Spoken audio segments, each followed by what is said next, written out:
Hello sir, হ্যাঁ, আমাদের live চলে আসছে, আপনি ক্লাস স্টার্ট করে দিতে পারেন। ওকে।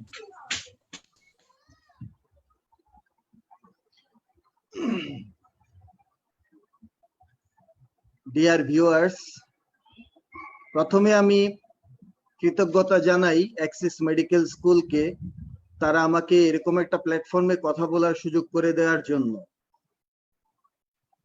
আমি আজকে আমাদের শুরু করতে যাচ্ছি জেনারেল এমব্রায়োলজি। জেনারেল এমব্রায়োলজি আসলে একটা ভাস্ট টপিক, অনেক বড় একটা টপিক। আর আমি চাইলে অনেকভাবেই পড়াতে পারি বা বলতে পারি। আমি চাইলে খুব শর্ট করে কোয়েশ্চন বেসড করেও বলতে পারি, আবার চাইলে বোঝানোর মতো করেও বলতে পারি, সবভাবে বলতে পারি। তা আমি বেশিরভাগ ক্ষেত্রে গুরুত্ব দেই হচ্ছে বোঝানোর উপরে। আমি জিনিসগুলো বোঝানোর চেষ্টা করি। আমি একটা গল্প তৈরি করেছি জেনারেল এমব্রায়োলজি দিয়ে, আমি সেই গল্পটা সবার সাথে শেয়ার করব।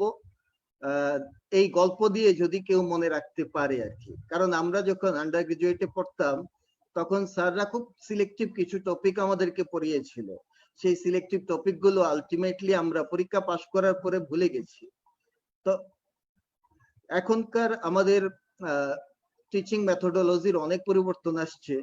এই মেথোডোলজিতে বলে না, সব তুমি এক্সপ্লেইন করো। আমি নিজেও চেষ্টা করি এক্সপ্লেইন করার।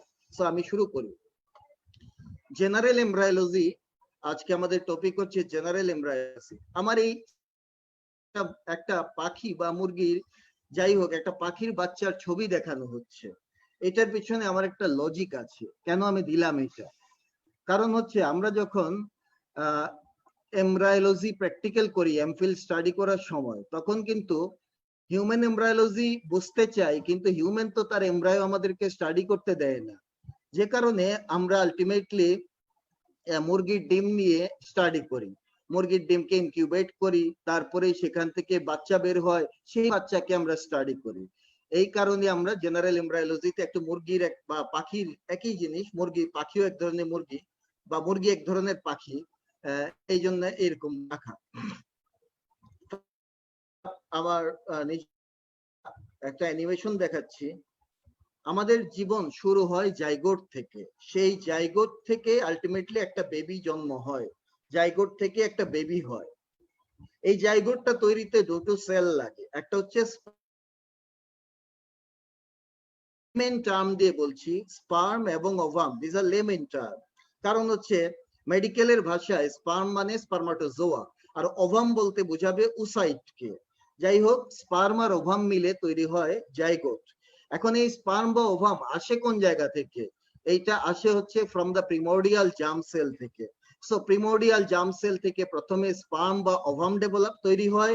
সেই স্পার্ম বা ওভাম, স্পার্ম এবং ওভাম দেন ইউনাইট করে জাইগোট তৈরি করে। এই জাইগোট আলটিমেটলি বেবি হয়।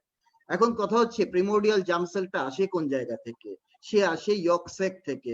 From the wall of the yolk সেকের ওয়াল থেকে প্রিমোর্ডিয়াল জার্ম সেল গুলো মাইগ্রেট করে ডেভেলপিং গোনাডে আসে।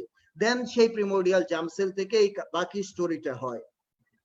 তাহলে আমরা এইটুকু বুঝতে পারলাম। এখন এই যে জাইগোট থেকে বেবি হয়, এই সময়টাকে বলা হয় gestation period. Zygote to baby, এই পার্টটাকে বলা হয় জেস্টেশন পিরিয়ড। জেস্টেশন পিরিয়ডে তিনটা সাবডিভিশন আছে। একটাকে বলা হয় জার্মিনাল পিরিয়ড, একটা হচ্ছে এমব্রায়োনিক পিরিয়ড, একটা হচ্ছে ফিটাল পিরিয়ড। আমরা স্টেপ বাই স্টেপ জিনিসগুলো ধীরে ধীরে ডিসকাস করব। তো যাই হোক, এই সময়টুকু জেস্টেশন পিরিয়ডের একটা সময় আছে। সময়টা হচ্ছে যদি আমরা first day of last menstrual period থেকে হিসাব করি, তাহলে সেটা হবে 280 ডে। আর যদি ফার্টিলাইজেশন থেকে যদি কাউন্ট করি, তখন সেটা হয় 266 ডে। যাই হোক, জাইগোট থেকে বেবি হয়। এই জাইগোট থেকে কিভাবে বেবি হয়? জাইগোটের মাঝে অনেকগুলো কাজ হবে। এক নম্বর ক্লিভেজ হবে। ক্লিভেজ হয়ে সেল বাড়তে থাকবে, বাড়তে বাড়তে এক সময় 8টা সেল যখন হবে তখন কম্প্যাকশন হয়। সেলগুলো খুব কম্প্যাক্ট একটা অবস্থা তৈরি হবে সেলের মাঝে। এই সেল স্টেজে কম্প্যাকশনের পরে তৈরি হবে মরুলা। এটাকে আমরা বলবো মরুলা ফরমেশন। মরুলার পরে সেটা হবে ব্লাস্টোসিস্ট, এবং আলটিমেটলি এই ব্লাস্টোসিস্টটা ইউটেরাসে ইমপ্লান্টেশন হবে। ইমপ্লান্টেশনের পরে ধীরে ধীরে বেবি কনভার্ট হবে, বেবি তৈরি হবে, সেল ডিভিশন হতে থাকবে আর বেবি হবে। এইভাবে হচ্ছে একটা ফ্লো চার্ট দেখানো হলো কিভাবে আলটিমেটলি প্রসেসটা হয়। আমরা ইন্ট্রোডাকশনে যদি যাই তাহলে বলতে পারি এমব্রায়োলজি মানে কি। এমব্রায়োলজি মানে হচ্ছে স্টাডি অফ দ্য এমব্রায়ো। এমব্রায়োকে স্টাডি করাকে বলা হয় এমব্রায়োলজি। এবং এই এমব্রায়োলজি ডিল করে কাকে, কি এখানে আলোচনা করে? এখানে আলোচনা করা হয় pre Natal stage of development. তাইলে প্রি নেটাল মানে কি? নেটাল মিন্স বার্থ, প্রি মানে হচ্ছে জন্মের আগে, মানে প্রি মানে হচ্ছে আগে, তার মানে pre Natal stage of development means জন্মের আগের ডেভেলপমেন্টের অংশ এখানে ডিসকাস করা হয়। তার মানে ফ্রম ফার্টিলাইজেশন টু বার্থ এই পর্যন্ত হচ্ছে এমব্রায়োলজির আমাদের আলোচনার বিষয়। কিন্তু মূলত এমব্রায়োলজি ডেভেলপমেন্ট কিন্তু জন্মের পরেও চলতে থাকে। যেমন আমি এক্সাম্পল দিচ্ছি, লাং ডেভেলপমেন্ট, এই লাং ডেভেলপমেন্টটা কিন্তু থ্রু আউট দ্য চাইল্ডহুড চলতে থাকে। একটা বাচ্চা যখন জন্ম হয় তার লাংসের মাঝে 10 to 15 মিলিয়ন এলভিওলাই থাকে, কিন্তু একজন অ্যাডাল্ট পার্সনের তার এলভিওলাই থাকে পার লাংসে 150 মিলিয়ন। তাইলে এই যে 15 মিলিয়ন থেকে 150 মিলিয়ন এই কনভার্সনটা হয়েছে কিন্তু আফটার বার্থ। তাইলে আমরা বুঝলাম ডেভেলপমেন্ট আফটার বার্থেও চলতে থাকে। আবার অন্যদিকে আমরা যদি যাই যে ক্ষেত্রে সিএনএস ডেভেলপমেন্টের ক্ষেত্রে, সিএনএস ডেভেলপমেন্ট জন্মের পরে 2 to 3 ইয়ার আফটার বার্থ সেটা কিন্তু কমপ্লিট হয়। নার্ভাস সিস্টেম ডেভেলপমেন্ট কমপ্লিট হয় 2 to 3 ইয়ার আফটার বার্থ। এই জিনিসটা আমরা ইজিলি বুঝতে পারি। একটা বাচ্চা যখন প্রথম জন্ম হয় সেই বাচ্চা দেখা যায় যে তার যখন হিসু চাপে সে কিন্তু তার বিছানাতে বা কাপড় চোপড়ের মধ্যে হিসু করে বসে, সে কন্ট্রোল করতে পারে না। কিন্তু আমরা কিন্তু সেটা পারি। কেন সে পারলো না? কারণ তার নার্ভাস সিস্টেম ডেভেলপমেন্ট তখনও কমপ্লিট হয় নাই। তাহলে আমরা বুঝলাম যে ডেভেলপমেন্ট ইস্যু কিন্তু জন্মের আগেই না, জন্মের পরেও অনেক কিছু ডেভেলপমেন্ট হয়। এই জন্য বলা হচ্ছে যে আমাদের এমব্রায়োলজি বলে যে বিষয়টা আমাদেরকে পড়ানো হয় আসলে জিনিসটা কিন্তু ঠিক না, এটা একটা ভুল হচ্ছে। আমাদের শব্দটা হওয়া উচিত ডেভেলপমেন্টাল অ্যানাটমি। ডেভেলপমেন্টাল অ্যানাটমি যদি বলা হয় তাহলে কিন্তু সবকিছু সমাধান হয়ে যায়। এই ক্ষেত্রে এমব্রায়োলজিও ঢুকে পড়ে, প্লাস জন্মের পরে যে একটু ডেভেলপমেন্ট হয় সেই পার্টটাও কিন্তু ডেভেলপমেন্টাল অ্যানাটমির মধ্যে ঢুকে পড়ে, এবং সেই ক্ষেত্রে এমব্রায়োলজি হবে ডেভেলপমেন্টাল অ্যানাটমির একটা পার্ট হবে। সুতরাং আমাদের বইয়ের নাম, আমাদের ল্যাংম্যান, আমরা যে বইটাকে আন্ডার গ্রাজুয়েটে খুব ইউজ করি পড়ার জন্য এমব্রায়োলজি, সেটাকে বলে ল্যাংম্যানস এমব্রায়োলজি বুক। সো এই এমব্রায়োলজি বলে আসলে অনেকটুকু আলাপ করেছে, এমব্রায়োলজির বাইরেও আলাপ করেছে। সো গেল আমাদের এটা।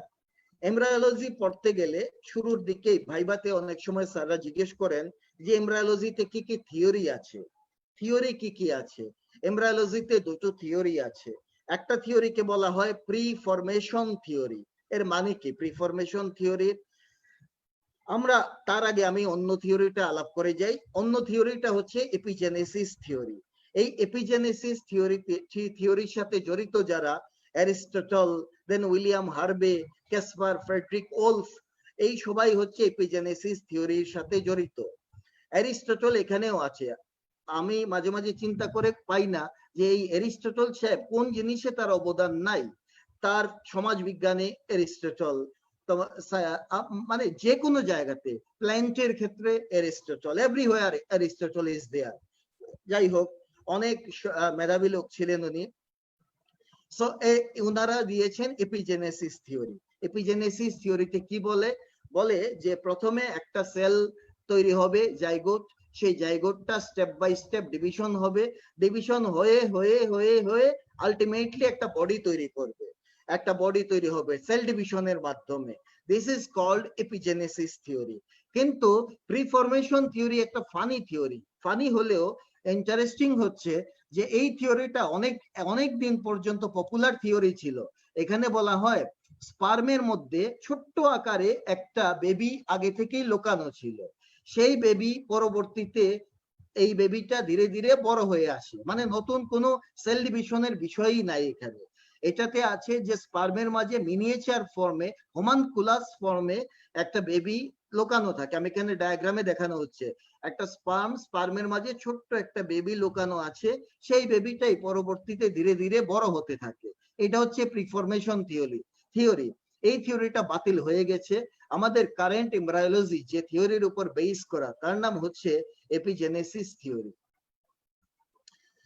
নাও আমরা চলে আসলাম ডেভেলপমেন্টের মাঝে। What is development? আমরা তো বলছি যে ডেভেলপমেন্টাল অ্যানাটমি হওয়া উচিত এই বইয়ের এই সাবজেক্টের নাম। তো ডেভেলপমেন্ট জিনিসটা কি? ডেভেলপমেন্ট হচ্ছে একটা প্রসেস, যে প্রসেসে সিঙ্গেল সেল জাইগোট, একটা জাইগোট যেটা সিঙ্গেল সেল থাকে, এই জাইগোটটা কনভার্ট হয়ে মাল্টি সেলুলার কমপ্লেক্স বডি তৈরি করবে, তার নামই হচ্ছে ডেভেলপমেন্ট।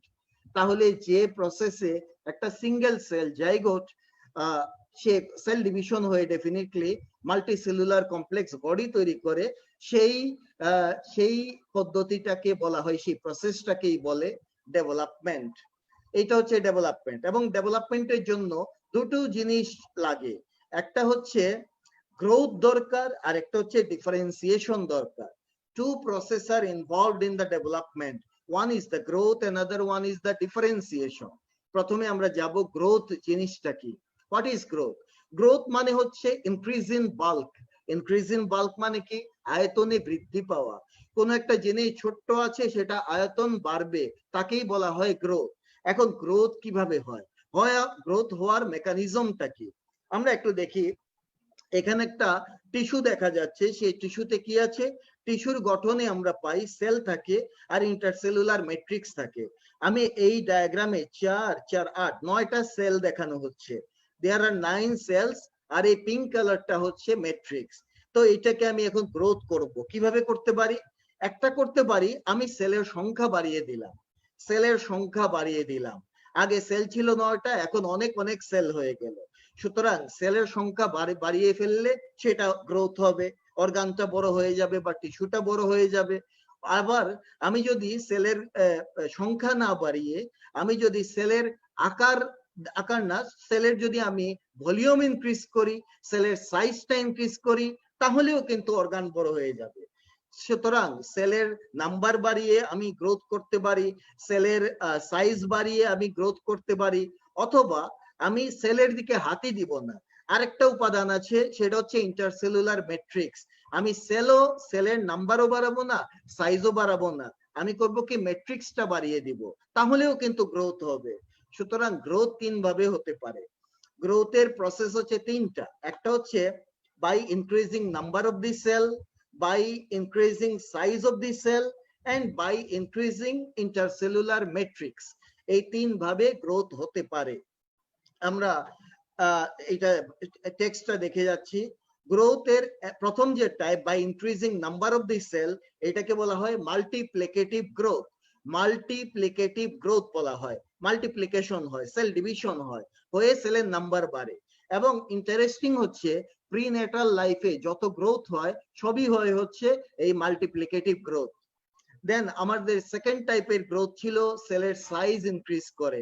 সেলের সাইজ, এটাকে বলা হয় অক্সিটিক গ্রোথ বা হাইপারট্রফি। অক্সিটিক গ্রোথ বা হাইপারট্রফি, এখানে কি হয়? গ্রোথ হয় বাই ইনক্রিজিং সেল সাইজ, সেলের সাইজ বাড়ে। এখন কথা হচ্ছে একটা সেলের সাইজ বাড়বে কিভাবে? সেলের সাইজ বাড়তে পারে যদি সাইটোপ্লাজম বাড়ে। সেল যদি তার সাইটোপ্লাজম ইনক্রিজ করে, তাহলেই কিন্তু সেলের সাইজ বড় হয়ে আসবে। আমরা এরকম এই জাতীয় গ্রোথ দেখি কিছু সেলের মাঝে, যে সেলগুলো পার্মানেন্ট সেল, যেমন skeletal muscle, smooth muscle, neuron.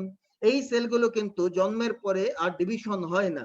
জন্মের পরে এই সেল আর ডিভিশন করতে পারে না, দে আর পার্মানেন্ট সেল। সুতরাং এই সেলগুলো গ্রোথ করতে গেলে লাগবে হচ্ছে অক্সিটিক গ্রোথ, মানে সেলের সাইজ বাড়বে। সেই সাথে ওসাইটের মাঝেও অক্সিটিক গ্রোথ হয়। 3 নাম্বার আরো একটা গ্রোথ প্রসেস আছে, তার নাম হচ্ছে ইন্টারস্টিশিয়াল গ্রোথ। আমরা আগেই বলেছিলাম ম্যাট্রিক্স ইনক্রিজ করে যে গ্রোথ হবে তার নামই হচ্ছে ইন্টারস্টিশিয়াল গ্রোথ। এরকম ইন্টারস্টিশিয়াল গ্রোথ আমরা দেখবো বোনস এর মাঝে, আমরা দেখবো কার্টিলিজের মাঝে। বোন, কার্টিলিজ, এগুলোতে ইন্টারস্টিশিয়াল প্যাটার্নে গ্রোথ হয়।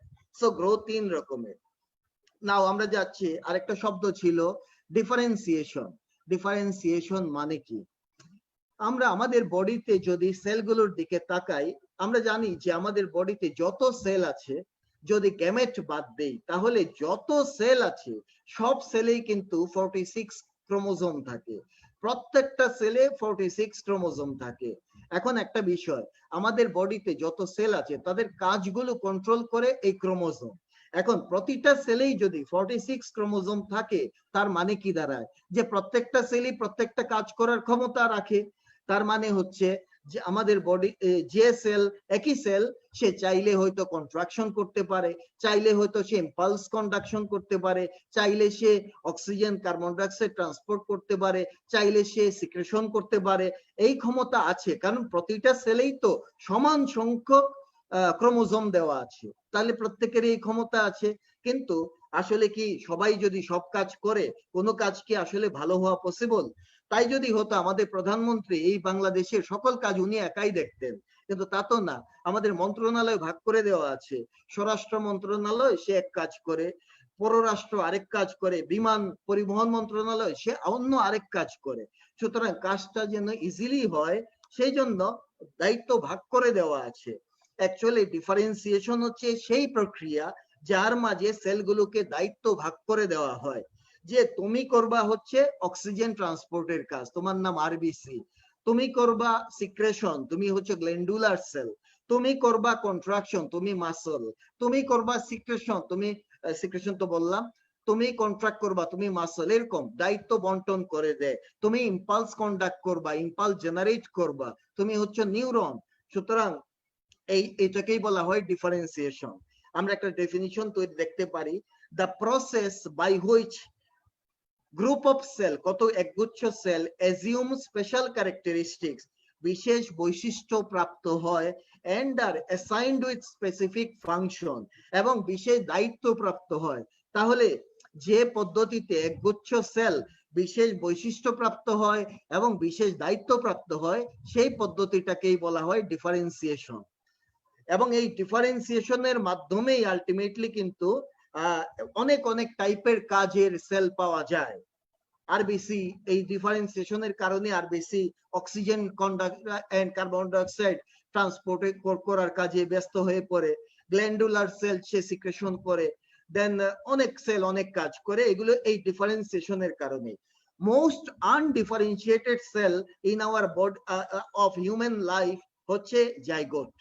জাইগোট হচ্ছে মোস্ট আনডিফারেন্সিয়েটেড সেল। তার অনেক কিছু হওয়ার ক্ষমতা ছিল। একটা জাইগোট, মনে করি আমরা এই মুহূর্তে ডাক্তার এবং বিশেষভাবে আমি নিজে অ্যানাটমি পড়াই, অ্যানাটমির প্রফেসর, কিন্তু আমার যে জাইগোটটা ছিল সেই জাইগোটের অবস্থা কি ছিল? ওই জাইগোটের সে হয়তো চোর হওয়ার পসিবিলিটি ছিল, সে ইঞ্জিনিয়ার হওয়ার পসিবিলিটি ছিল, সে রিক্সাওয়ালা হওয়ার পসিবিলিটি ছিল, অনেক কিছুর পসিবিলিটি ছিল। কিন্তু আমি হয়তো ধীরে ধীরে স্কুলে পড়েছি, সো চোর ডাকাত হই নাই। স্কুল থেকে ধীরে ধীরে আমি কলেজে পড়েছি, এক পর্যায়ে আমি সায়েন্স গ্রুপে পড়েছি, সো অন্য লাইফ স্পেশালাইজড হয়ে গেলাম। সায়েন্সে পরে পরে আমি মেডিকেলে ভর্তি হয়ে গেছি, অনেকে সায়েন্সে পরেও মেডিকেলে ভর্তি হতে পারে নাই। সুতরাং আমি আরেকটু স্পেশালিস্ট হয়ে গেলাম মেডিকেলে ভর্তি হয়ে। মেডিকেলে পড়ার পরে আমি আবার অ্যানাটমিতে চলে আসলাম, সুতরাং আমি আরেকটু স্পেশালিস্ট হয়ে গেলাম। যতদিন গেল আমি ডিফারেন্সিয়েটেড হলাম এবং স্পেশালিস্ট হয়ে গেলাম। কিন্তু আমার মূল আনডিফারেন্সিয়েটেড অবস্থা হচ্ছে জাইগোট। তার অনেক ক্ষমতা ছিল, অনেক কিছু হওয়ার পসিবিলিটি ছিল। অনেক ডিফারেন্সিয়েশনের কতগুলো ফেজ আছে, আমি এগুলো এইদিকে আর আন্ডারগ্রাজুয়েটে টাচ করব না, এই জন্য চলে যাচ্ছি কিছু টার্মের মাঝে। কতগুলো টার্ম আমরা পাই এই রিলেশনে, যেমন হচ্ছে একটা হচ্ছে টোটিপটেন্ট। আমরা অনেক সময় টোটিপটেন্ট শব্দগুলো পাই, টোটিপটেন্ট সেল। টোটি মানে হচ্ছে টোটাল, টোটি বলতে বোঝায় টোটালকে। আর পটেন্ট মানে হচ্ছে পটেন্সি, পটেন্ট মানে হচ্ছে পটেন্সি। তাহলে টোটিপটেন্ট মানে হচ্ছে যার টোটাল পটেন্সি আছে। পটেন্সি মানে কি? পটেন্সি মানে হচ্ছে ক্ষমতা। সুতরাং যার সম্পূর্ণ ক্ষমতা আছে তা সেই হচ্ছে টোটিপটেন্ট সেল। ক্ষমতাটা কিসের ক্ষমতা? ক্ষমতা হচ্ছে সে যে কোনো সেলে হোক, সে embryonic cell or extra embryonic cell, যে কোনো সেলে সে কনভার্ট হতে পারে, এরকম সেলকে বলে টোটিপটেন্ট সেল। যেমন জাইগোট একটা টোটিপটেন্ট সেল, ব্লাস্টোমেয়ার্স হচ্ছে টোটিপটেন্ট সেল। আমরা তারপরে পাবো হচ্ছে প্লুরিপটেন্ট সেল। প্লুরিপটেন্ট মানে মেনি পটেন্সি, তার অনেক ক্ষমতা আছে। তার ক্ষমতা অনেক, কিন্তু টোটিপটেন্টের মতো এত ক্ষমতা নাই। টোটিপটেন্ট কি করে, সে এমব্রায়োনিক সেল যেমন তৈরি করতে পারে তেমনি এক্সট্রা এমব্রায়োনিক সেলও তৈরি করে, কিন্তু প্লুরিপটেন্ট সেল শুধু এমব্রায়োনিক যে কোনো সেল তৈরি করতে পারে। এই জন্য এদের পটেন্সি বেশি হলেও টোটিপটেন্টের মতো না। এরকম সেল কে আছে, আছে হচ্ছে এমব্রায়োনিক স্টেম সেল গুলো হচ্ছে প্লুরিপটেন্ট সেল। এমব্রায়োনিক স্টেম সেলরা হচ্ছে প্লুরিপটেন্ট সেল। দেন মাল্টিপটেন্ট বলে আরেকটা শব্দ পাই। মাল্টি মানে হচ্ছে মাল্টিপল, আর পটেন্ট মানে পটেন্সি। এদের অনেক মাল্টিপল পটেন্সি, এদের ক্ষমতা প্লুরিপটেন্টের চাইতে কম। এদের ক্ষমতা হচ্ছে প্লুরিপটেন্ট সেলের চাইতেও কম ক্ষমতা। এরা যে কোনো জার্ম লেয়ারের কোন সেল তৈরি করতে পারে। এরা হচ্ছে মাল্টিপটেন্ট সেল, যেমন adult stem cell, cord blood stem cell, this are the multipotent cell. Then oligopotency বা oligopotent cell, oligo means reduced, কমে যাওয়া। সো অলিগোপটেন্ট সেল এদের ক্ষমতা কম, এরা যে কোনো সেল তৈরি করতে পারে না। এরা যে কোনো সেল তৈরি করতে পারে না, এরা যে কোনো একটা সিরিজের সেল তৈরি করতে পারে, যেমন মাইলয়েড স্টেম সেল বা লিম্ফয়েড স্টেম সেল। এই সেলগুলো, মাইলয়েড স্টেম সেল গুলো শুধুমাত্র মাইলয়েড সিরিজের সেল তৈরি করতে পারে। লিম্ফয়েড স্টেম সেল শুধু লিম্ফোসাইট তৈরি করবে, এরা অন্য কিছু তৈরি করতে পারবে না। এই জাতীয় সেলকে বলা হয় হচ্ছে অলিগোপটেন্ট সেল, বা এদের ক্ষমতাকে বলে অলিগোপটেন্সি।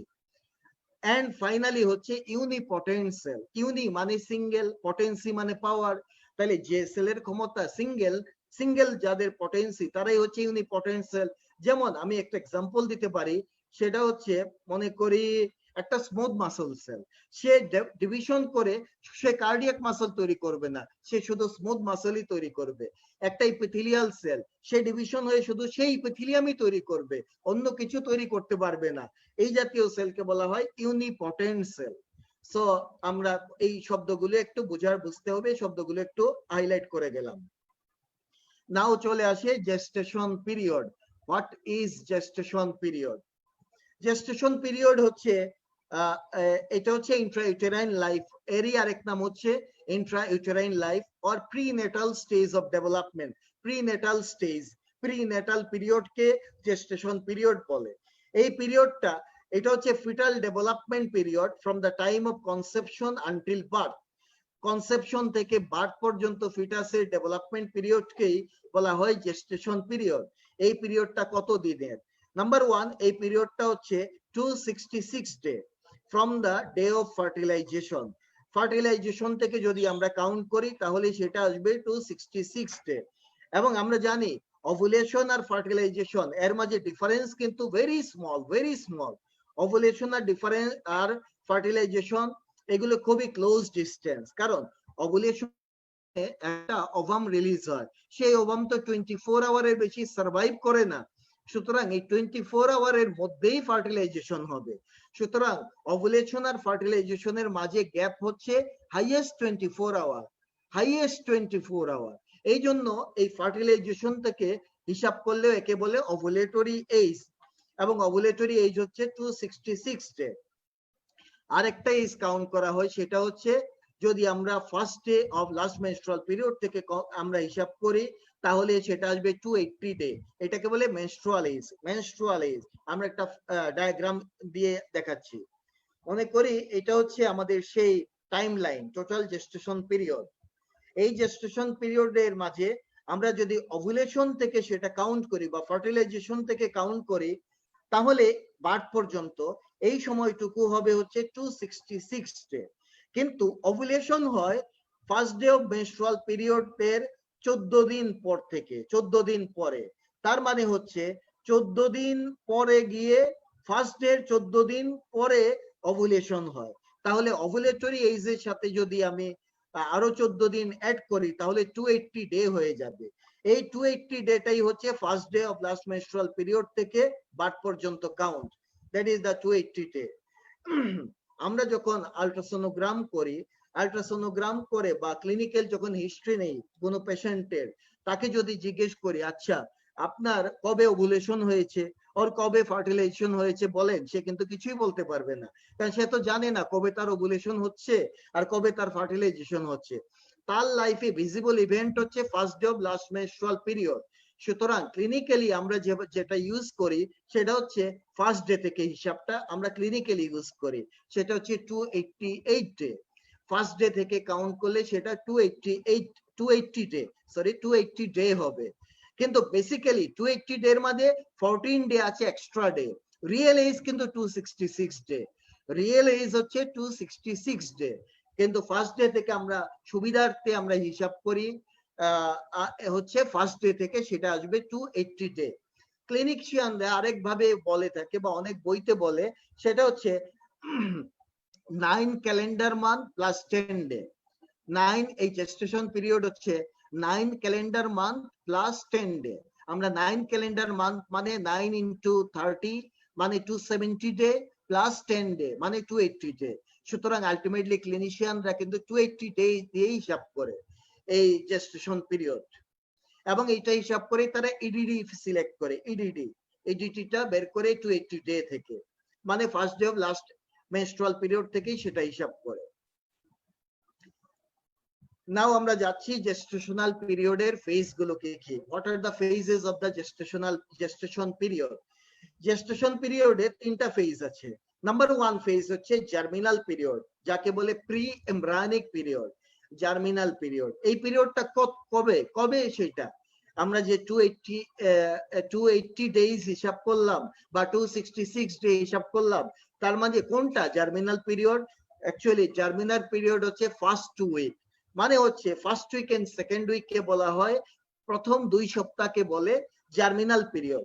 এই পিরিয়ডে হয়টা কি? হয় হচ্ছে জার্মিনেশন। জার্মিনেশন মানে কি? ইমপ্লান্টেশন হয়। এই সময়টাতে মেইন যে ইভেন্টটা ঘটে সেটা হচ্ছে ইমপ্লান্টেশন। সো জার্মিনাল পিরিয়ডে হয় ইমপ্লান্টেশন। সেকেন্ড যে পিরিয়ড তার নাম হচ্ছে এমব্রায়োনিক পিরিয়ড। এমব্রায়োনিক পিরিয়ড বলে সেকেন্ড পিরিয়ডটাকে। এই পিরিয়ডটা কবে? সেটা হচ্ছে 3rd উইক থেকে 8th উইক। 3rd উইক থেকে 8th week time, this is called embryonic period. এই পিরিয়ডে আরো একটা নাম আছে, নাম হচ্ছে period of organogenesis. Period of organogenesis কারণ কি? কারণ হচ্ছে এই পিরিয়ডে অর্গান ডেভেলপমেন্ট হয়। যত অর্গান আছে আমাদের বডিতে সব ডেভেলপমেন্ট হয় এই এমব্রায়োনিক পিরিয়ডে। এই জন্য এই পিরিয়ডকে বলা হয় পিরিয়ড অফ অর্গানোজেনেসিস আর পিরিয়ড অফ এমব্রায়োজেনেসিসও বলে।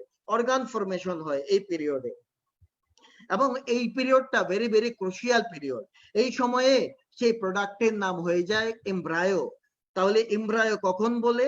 3rd উইক থেকে 8th উইক, এই টাইমটাকে বলা হয় embryo. 3rd week two 8th week সময়টার নামই কিন্তু এমব্রায়ো। আর এমব্রায়োর স্টাডি হচ্ছে এমব্রায়োলজি। তাহলে এমব্রায়োলজি শুধু আলাপ করা উচিত 3rd টু 8th উইককে, কিন্তু এমব্রায়োলজি পুরোটাই আলাপ করে। এই জন্য আমরা বলছি নামটাই ঠিক হয় নাই। নাও আসে যেটা, সেটা হচ্ছে এমব্রায়োনিক পিরিয়ড গেল। এবার আমরা আরেকটা পিরিয়ডে যাব। তার আগে আমি একটু বলি, একটা ফিমেল পারসন মনে করি সে তার হয়তো সে ফার্টিলাইজেশন হলো, কিন্তু সে তো আর জানে না ফার্টিলাইজেশন। তার ফার্স্ট এলএমপি হলো, মানে একবার মেনস্ট্রুয়েশন হলো, পরের মেনস্ট্রুয়েশন তার মিস হয়ে গেল। মিস হলো ততদিনে তার 1 মাস চলে গেছে। তখন সে প্রথমে চিন্তায় পড়ে যাবে যে কেন তার মিস হলো, নিশ্চয়ই সে কনসিভ করলো কিনা আরেকটু। তখন সে ভাববে আরেকটু দেখি, সেকেন্ড মান্থটা দেখি। এই সেকেন্ড মান্থ দেখতে গিয়ে সে যখন দেখবে আবারও তার এই পিরিয়ড হচ্ছে না, তখন সে ডিসিশন নেবে এবার একটা প্রেগন্যান্সি টেস্ট করে দেখি সত্যি সত্যি ঘটনা ঘটলো কিনা। তখন গিয়ে দেখবে সে প্রেগনেন্ট। ততদিনে কিন্তু 2 মাস শেষ, মানে 8 উইক শেষ হয়ে গেছে। সুতরাং একটা পার্সন সে যে কনসিভ করেছে কিনা এই জিনিসটা বোঝার আগেই কিন্তু 2 মাস মানে 8 উইক শেষ হয়ে যায়, এবং এই সময়টাই ক্রুশিয়াল পিরিয়ড। এই জন্য খুব সাবধান থাকতে হয়। সাবধানতাটা কি? এই সময়ে এমব্রায়োজেনেসিসের সময়ে 3rd টু 8th উইকে এই টাইমে অনেক ঔষধ দেওয়া যাবে না। যেমন ভিটামিন এ, আমরা মনে করি ভিটামিন খেলে মনে হয় সবার খুব উপকার হবে, মার উপকার হবে, কিন্তু এই সময়ে কোনো ভিটামিন এ হচ্ছে টেরাটোজেনিক সাবস্টেন্স। তখন বেবির ডেভেলপমেন্টকে হ্যাম্পার করবে, আলটিমেটলি দেখা যাবে অ্যানোমালিজ ডেভেলপ করছে। তারপরে হচ্ছে এই সময়ে যেমন অ্যালবেন্ডাজল, অনেক সময় কৃমির ঔষধ দেওয়া হয়, অ্যালবেন্ডাজল খাওয়ানো হয়। এই অ্যালবেন্ডাজল দেওয়া যাবে না, কারণ এগুলো প্রেগন্যান্সিকে খুব হ্যাম্পার করে। সিমিলারলি খুব সেফ ঔষধ ছাড়া এই সময়টাতে কোনো ঔষধ দেওয়াই যাবে না। প্যারাসিটামল, জ্বর আসলে প্যারাসিটামলের বড় জোর দেওয়া যেতে পারে, খুব সেফ। প্রেগন্যান্সি ক্যাটাগরি যেগুলো এ, সে এর বাইরে দেওয়াই যাবে না। খুব ডেঞ্জারাস পিরিয়ড এই এমব্রায়োনিক পিরিয়ড। এক সময় সেকেন্ড ওয়ার্ল্ড ওয়ারের সময় অনেক সোলজারদের, সোলজাররা ভমিটিং এর জন্য একটা ঔষধ ইউজ করতো, তার নাম থেলিডোমাইড। পরবর্তীতে যেসব ফিমেলরা থেলিডোমাইড ঔষধ খেয়েছিল, তাদের পরবর্তীতে দেখা গেল সব কনজেনিটাল অ্যানোমালিস ডেভেলপ করলো তাদের বাচ্চাদের ক্ষেত্রে। তারপরে তো ঔষধটা ব্যানই করে দিল।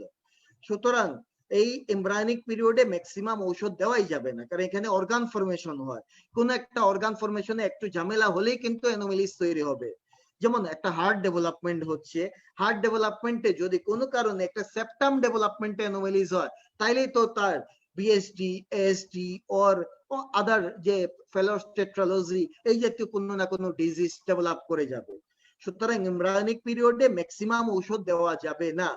তবে ডাক্তাররা, গাইনোকোলজিস্টরা যারা বা অবস্টেট্রিশিয়ানরা এই সময়ে একটা ঔষধ প্রেসক্রাইব করে থাকে, সেটা হচ্ছে ফলিক অ্যাসিড।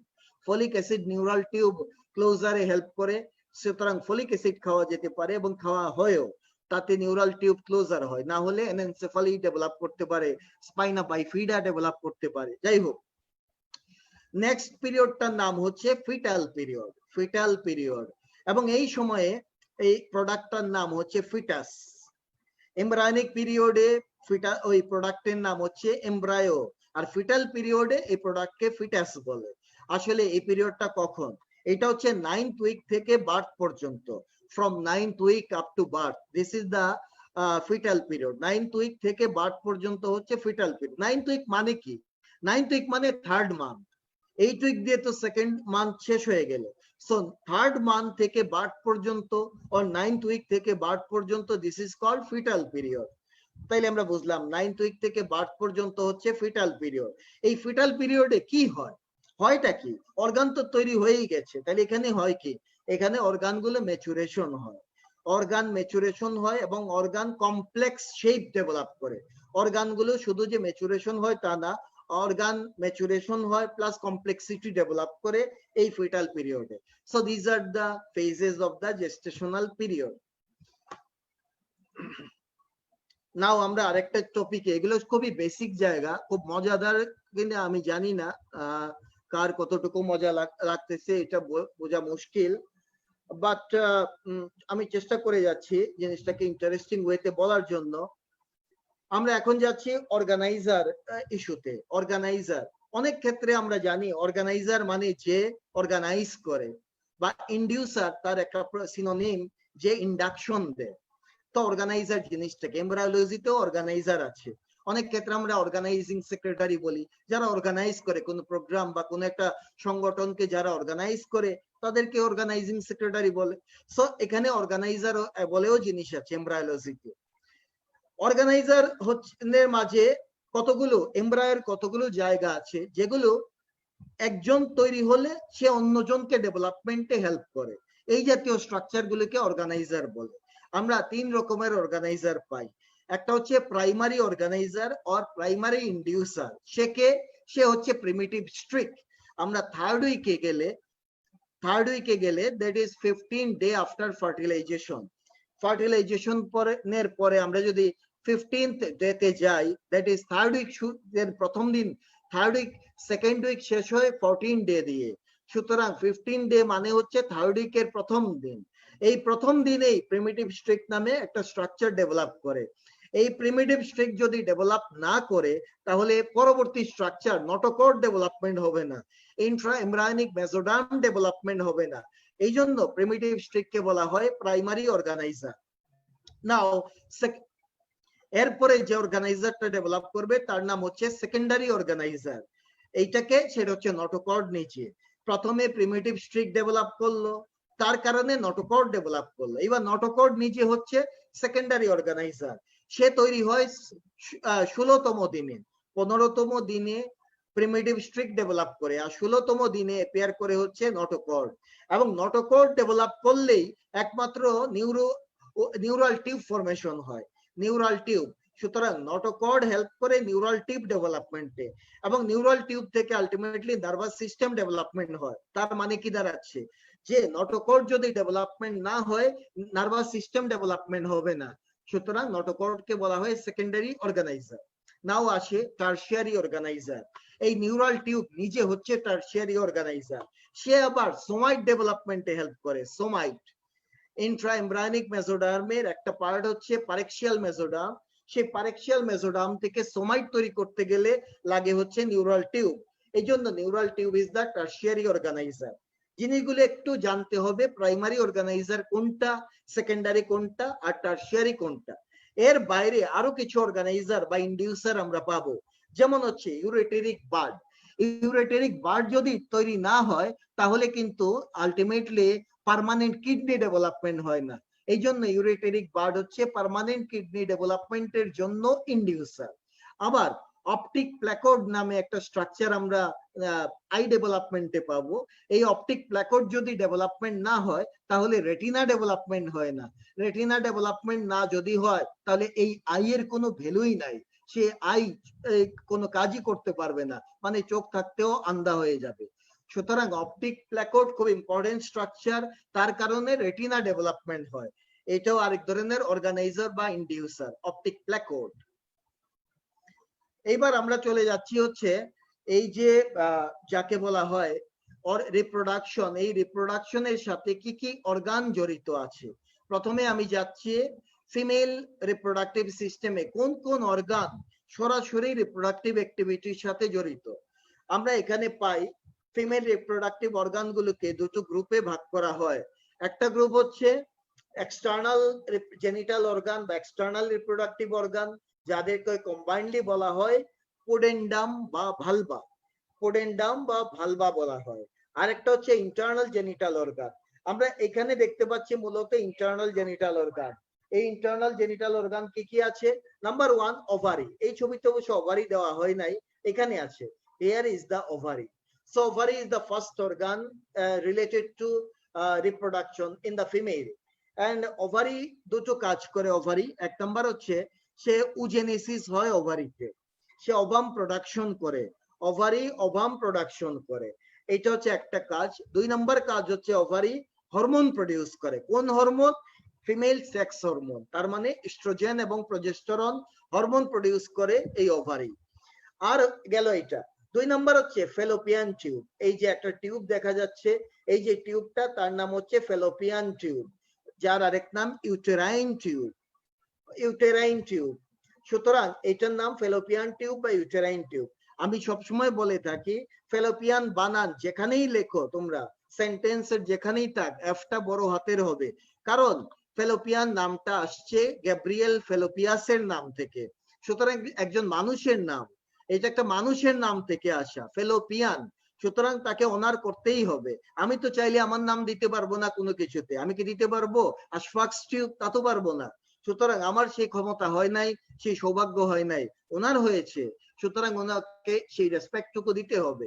ফেলোপিয়ান টিউবে এফটা বড় হাতের দিতে হবে যেখানেই হোক। আমরা তাড়াহুড়া করে অনেক সময় ভুল করে বসি। আমার খুব বিরক্ত লাগে ফেলোপিয়ান টিউবের এফ বানানটা ছোট হাতের কেউ করে লিখলে।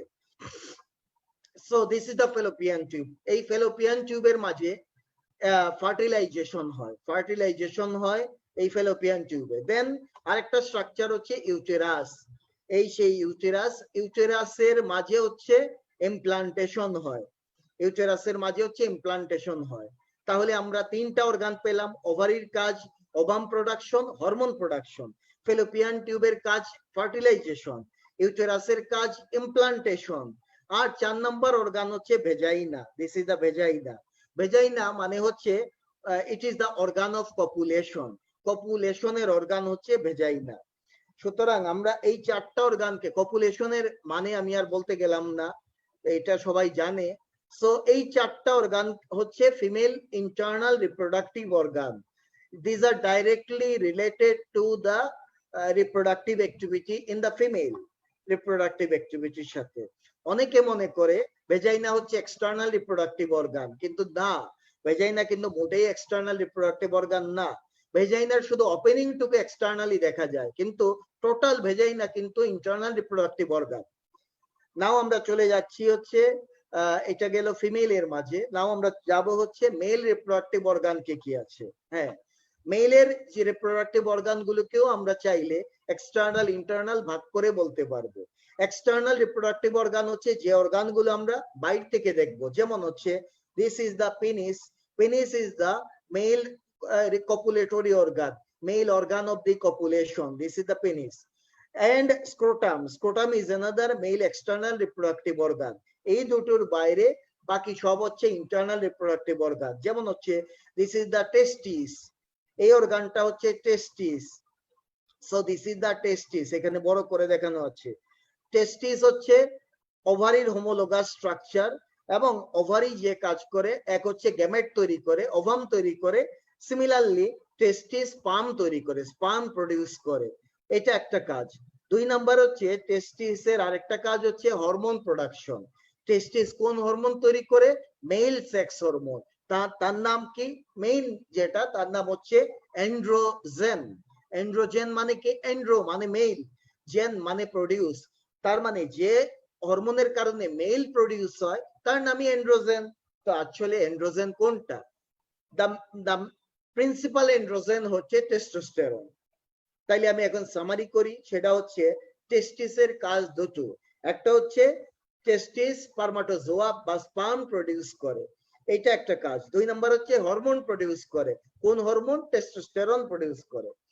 দেন আমরা টেস্টিসের মাঝে আবার কতগুলো কয়েলড স্ট্রাকচার দেখতে পাচ্ছি। এই কয়েলড স্ট্রাকচার গুলোকে বলে সেমিনিফেরাস টিবিউল। আসলে স্পারমাটোজেনেসিস হয় সেমিনিফেরাস টিবিউলের মধ্যে, এখানে স্পার্ম তৈরি হয়, দেন স্পার্ম গুলো চলে যায়, এখানে একটা নেটওয়ার্ক দেখা যাচ্ছে, এই নেটওয়ার্কটার নাম হচ্ছে রেটি টেস্টিস। রেটি মানেই হচ্ছে নেটওয়ার্ক, রেটি মানে নেটওয়ার্ক, রেটিনাকুলাম, রেটিকুলাম বলা হয়, রেটিকুলাম মানে হচ্ছে নেটওয়ার্ক। সো রেটি টেস্টিস, এখানে সবগুলো সেমিনিফেরাস টিবিউল আলটিমেটলি মিট করে রেটি টেস্টিস নামে একটা নেটওয়ার্ক ফর্ম করে। রেটি টেস্টিস থেকে স্পার্ম গুলো চলে যায় ইফারেন্ট ডাকটিউলে, ইফারেন্ট ডাকটিউল থেকে চলে যায় এপিডিডাইমিসে। Here is the epididymis. সুতরাং এই স্পার্ম গুলো আলটিমেটলি এপিডিডাইমিসে চলে যায়, এপিডিডাইমিস শেষ হবে, দেন শুরু হবে ভাস ডিফারেন্স, তারপরে সে চলে যাবে ভাস ডিফারেন্সে। আমরা এবার এই ডায়াগ্রাম বাদ দিয়ে এটাতে আসি। এই হচ্ছে টেস্টিস, এপিডিডাইমিস শেষ হলো, দেন ভাস ডিফারেন্স। ভাস ডিফারেন্স দিয়ে স্পারমাটোজোয়া গুলো আসলো যাচ্ছে যাচ্ছে যাচ্ছে। বাবা তুমি কি থামবা? না থামবো না, আজকে যেতেই থাকবো, ওকে যাও। তারপরে এই এপিডিডাইম ভাস ডিফারেন্স গিয়ে মিট করবে সেমিনাল ভেসিকেলের সাথে, এই সেমিনাল ভেসিকেলের সাথে মিট করে সে তৈরি করে ইজাকুলেটরি ডাক্ট। এই ইজাকুলেটরি ডাক্ট আলটিমেটলি প্রস্টেটের মধ্য দিয়ে, here is a gland, prostate হচ্ছে একটা গ্ল্যান্ড, এই প্রস্টেটের মধ্য দিয়ে আলটিমেটলি প্রস্টেটিক ইউরেথ্রাতে ওপেন করে। সো এই হচ্ছে প্রস্টেটিক ইউরেথ্রা। দেন স্পার্ম গুলো prostatic urethra, membranous urethra, penile urethra দিয়ে এক্সটেরিয়রে চলে আসে। সো আমি যতগুলো স্ট্রাকচার বললাম সবগুলো হচ্ছে মেল ইন্টারনাল রিপ্রোডাক্টিভ অর্গান। এর সাথে আরেকটা নতুন যোগ হবে, সেটা হচ্ছে বালবো ইউরেথ্রাল গ্ল্যান্ড।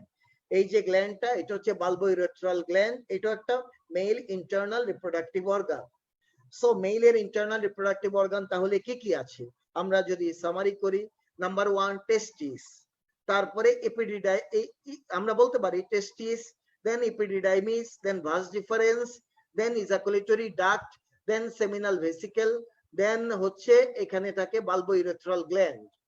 অনেকে বলে ইউরেথ্রাও মেল রিপ্রোডাক্টিভ সিস্টেমের পার্ট। বেসিক্যালি ইউরেথ্রা শুধু মেল reproductive part না, it is a common pathway for both urinary system and reproductive system.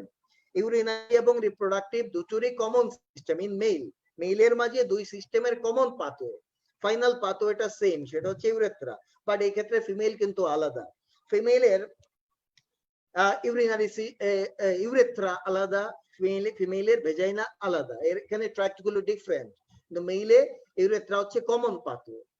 তো যাই হোক, আমি সবসময় টেস্টিস নিয়ে যখন বলতে চাই তখন একটা গল্প বলি বা একটা স্টোরি বলি। সেই বলার লোকটা বরং সংবরণ করতে পারলাম না বলে বলে যাচ্ছি।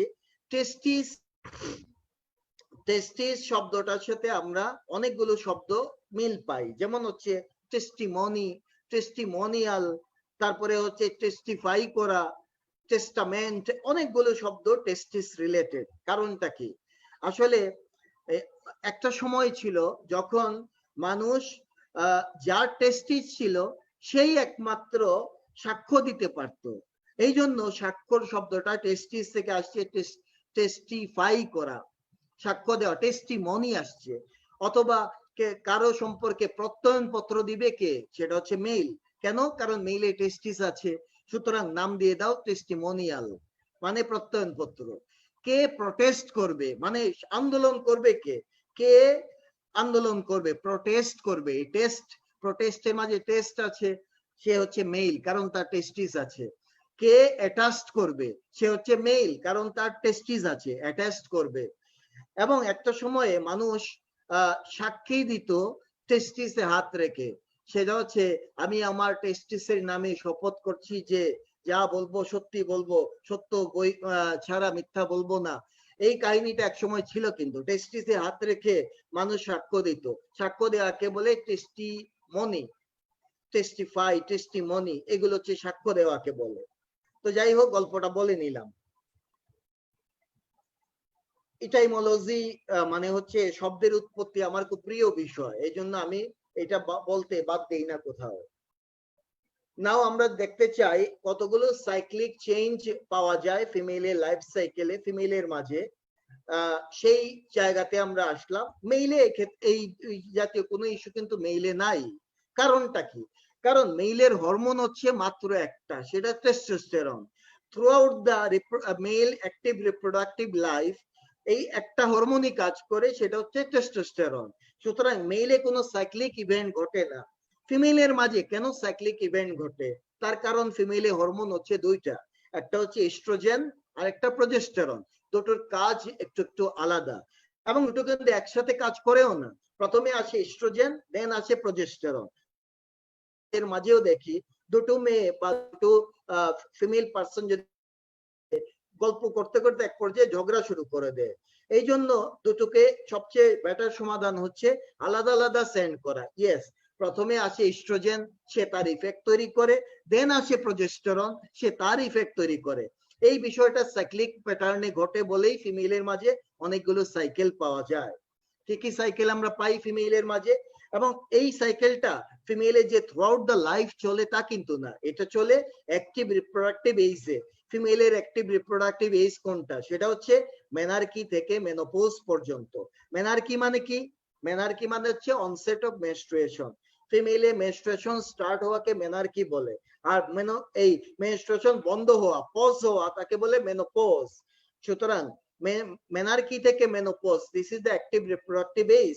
এই সময়ে এই সাইক্লিক ইভেন্ট গুলো চলতে থাকে, এবং সবগুলো হরমোন ডিপেন্ড। চার্ট দিয়ে জিনিসটা দেখাতে চাই, আমি আবারও দেখাচ্ছি। সবকিছুর মূলে হচ্ছে হাইপোথ্যালামাস। ওকে, হাইপোথ্যালামাস সে একটা হরমোন রিলিজ করলো, তার নাম হচ্ছে gonadotropin releasing hormone. GnRH means gonadotropin releasing hormone. এই হরমোনটা গিয়ে কাজ করবে হচ্ছে পিটুইটারি গ্ল্যান্ডের উপরে। তখন পিটুইটারি গ্ল্যান্ড দুটো হরমোন তৈরি করবে, এই হরমোনগুলোর নামই গোনাডোট্রপিন। তাহলে গোনাডোট্রপিন রিলিজিং হরমোনের আলটিমেট ইফেক্ট কি হলো? গোনাডোট্রপিন রিলিজ হলো। কি কি আছে গোনাডোট্রপিন? দুইটা আছে, একটা হচ্ছে FSH মানে হচ্ছে ফলিকল স্টিমুলেটিং হরমোন, আর একটা হচ্ছে LH। এই দুটো হরমোন রিলিজ হবে গোনাডোট্রপিন রিলিজিং হরমোনের কারণে। এবং এই মজার বিষয় হচ্ছে FSH LH এখানেও কিন্তু দুটো হরমোন আছে, সুতরাং একসাথে আনাই যাবে না, এই দুটো আলাদা সময় আসবে। ফিমেল লাইফ রিপ্রোডাক্টিভ মান্থলি সাইকেলের প্রথম 14 দিন আসে, ওরা 28 দিনের একটা সাইকেল আছে, এই 28 দিনের মাঝে দায়িত্ব ভাগ করে নিয়েছে।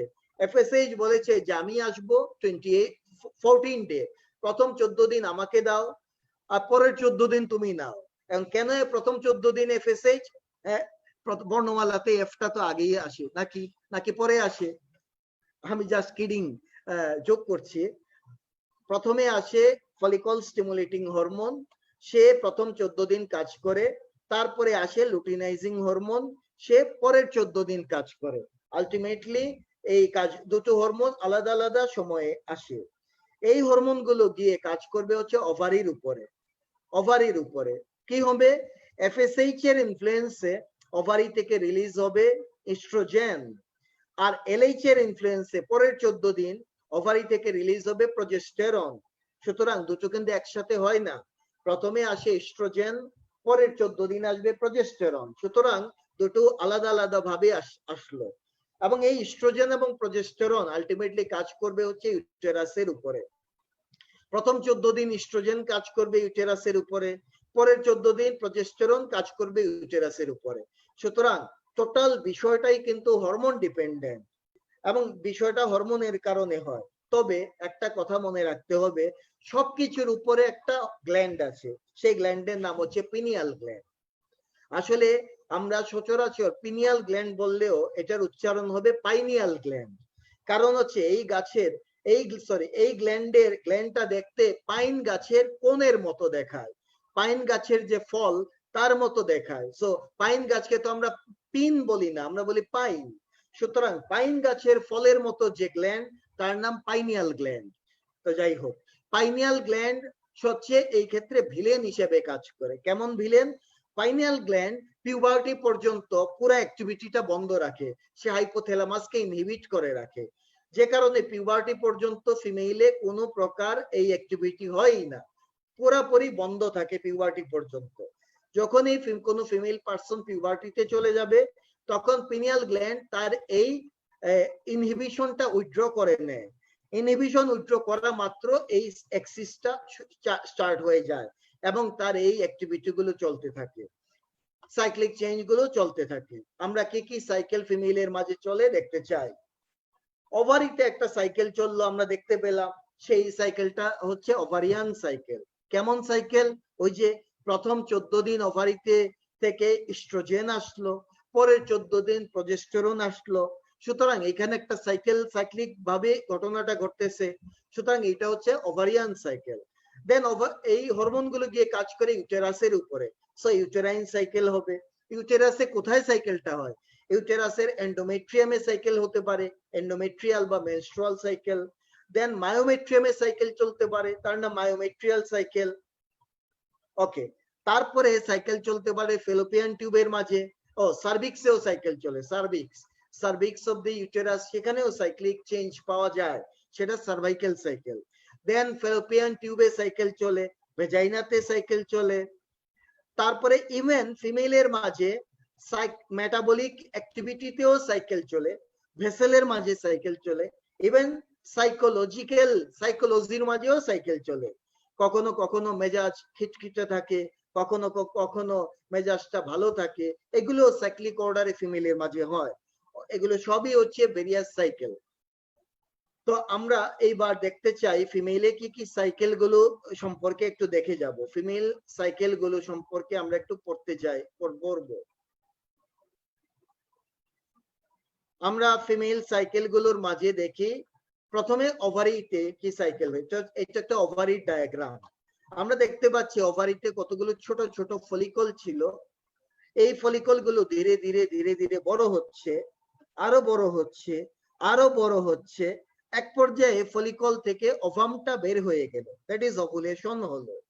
তাহলে এই অংশে কি ঘটলো? ফলিকল ডেভেলপমেন্ট ঘটলো। ফলিকল ডেভেলপমেন্ট ঘটলো কেন ঘটলো? কার ইনফ্লুয়েন্সে ঘটলো? সেটা হচ্ছে এফএসএইচ হরমোনের কারণে। তাহলে এফএসএইচ মানেই তো ফলিকল স্টিমুলেটিং হরমোন। এফএসএইচ হরমোনের প্রভাবে ফলিকল গুলো ডেভেলপ করতে থাকে, প্যারালালি ইস্ট্রোজেন হরমোন তৈরি হতে থাকে। তাইলে একটা ফেজের নাম ওভারিয়ান সাইকেলে একটা ফেজ হচ্ছে ফলিকুলার ফেজ। এই ফেজটা কেন হয়? তার পিছনে কারণ হচ্ছে এফএসএইচ। এর রেজাল্ট কি? এই ফেজের result follicle development and oestrogen production, দুটো হচ্ছে এই ফেজের রেজাল্ট। দেন মোটামুটি বলা যায় 14 দিনে 28 দিনের হয়, তাহলে দিনে আমরা বলতে পারি ওভুলেশন হওয়ার পরে এই যে ফলিকলের যে ওয়াল, এই ওয়ালটা তৈরি করবে কর্পাস লুটিয়াম। এই যে ইয়েলো স্ট্রাকচার দেখা যাচ্ছে তার নাম কর্পাস লুটিয়াম। কর্পাস মানে কি? কর্পাস মানে হচ্ছে বডি, লুটিয়াম মানে ইয়েলো, তার মানে একটা ইয়েলো বডি তৈরি করে, হলুদ রঙের একটা বডি তৈরি করে। কার ইনফ্লুয়েন্সে বডিটা তৈরি হয়? লুটিনাইজিং হরমোনের ইনফ্লুয়েন্সে, এলএইচ এর ইনফ্লুয়েন্সে এই কর্পাস লুটিয়াম তৈরি হয়। এবং এই কর্পাস লুটিয়াম থেকে আলটিমেটলি প্রজেস্টেরন রিলিজ হতে থাকে, প্রজেস্টেরন হয় কর্পাস লুটিয়াম থেকে। তাহলে এই ফেজটার নাম দিব আমরা লুটিয়াল ফেজ। সবার মনের একটু কোরিলেট করার জন্য বলছি, প্রজেস্টেরনের আরেকটা সিনোনিম হচ্ছে লুটিন, প্রজেস্টেরনের সিনোনিম হচ্ছে লুটিন, লুটিন বলা হয়। যাই হোক, তাহলে এই যে স্টেপ গুলো এগুলোকে আমরা বলবো লুটিয়াল ফেজ। তাহলে ওভারিয়ান সাইকেলে কয়টা ফেজ আছে? দুটো ফেজ, একটা হচ্ছে ফলিকুলার ফেজ আর একটা হচ্ছে লুটিয়াল ফেজ। ফলিকুলার ফেজে ফলিকল ডেভেলপমেন্ট হয় আর ইস্ট্রোজেন প্রোডাকশন হয়। এই ফেজটা কেন হয়? ফলিকল স্টিমুলেটিং হরমোনের প্রভাবে। এরপরে লুটিয়াল ফেজে কি হয়? লুটিয়াল ফেজে কর্পাস লুটিয়াম ডেভেলপমেন্ট হয়, এটাই হচ্ছে লুটিয়াল ফেজ। এবং এই লুটিয়াল ফেজ কার ইনফ্লুয়েন্সে হয়? লুটিনাইজিং হরমোনের ইনফ্লুয়েন্সে, এলএইচ এর ইনফ্লুয়েন্স। এবং এই ফেজে কোন হরমোন রিলিজ হয়? হয় হচ্ছে প্রজেস্টেরন রিলিজ হয়। এই হচ্ছে দুটো ফেজ আমরা পাবো হচ্ছে ওভারিয়ান সাইকেলে।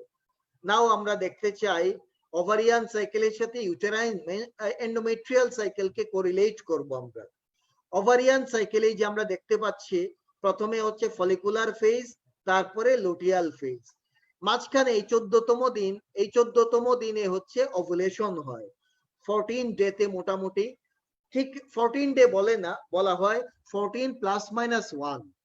তার মানে 14 এর একদিন আগেও হতে পারে, 13 ডেতেও হতে পারে, অথবা 14 এর একদিন পরেও হতে পারে, দ্যাট ইজ 15 ডেতেও হতে পারে। 13 থেকে 15 এই সময়টাতে এই ওভুলেশন হয়। সুতরাং ওভারিয়ান সাইকেলে দুটো ফেজ আছে। এন্ডোমেট্রিয়াল সাইকেলে আমরা দেখতে পাচ্ছি তিনটা ফেজ আছে।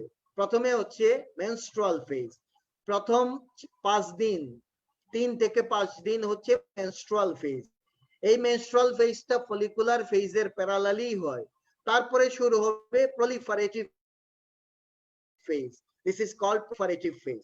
মেনস্ট্রুয়াল ফেজে কি হয়? এন্ডোমেট্রিয়াম শেডিং হয় এবং ব্লাডের সাথে এই এন্ডোমেট্রিয়াম আলটিমেটলি বের হয়ে চলে আসে, এন্ডোমেট্রিয়ামটা ডিসকোয়ামেশন হয়, দেন রিলিজ হয়ে যায় through the blood.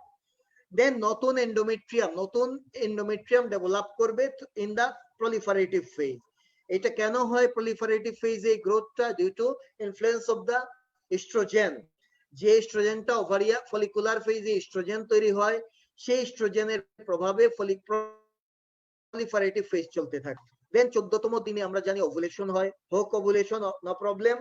Then after ovulation আমরা ওভারিতে যখন লুটিয়াল ফেজ চলে, সেই লুটিয়াল ফেজের সময়ে প্রজেস্টেরন রিলিজ হয়, প্রজেস্টেরনের ইনফ্লুয়েন্সে ইউটেরাসে চলে সিক্রেটরি ফেজ। সুতরাং প্রজেস্টেরনের কারণে সিক্রেটরি ফেজ হয় ইউটেরাসে, এস্ট্রোজেনের কারণে প্রলিফারেটিভ ফেজ হয় ইউটেরাসের মাঝে। আর প্রথম 3 থেকে 5 দিন হচ্ছে মেনস্ট্রুয়াল ফেজ। তাহলে আমরা সিম্পলি বুঝে গেলাম যে, সিম্পলি বুঝলাম মেনস্ট্রুয়াল সাইকেলে তিনটা phase, proliferative and secretory phase, whereas ovarian cycle phase হচ্ছে proliferative phase and luteal phase।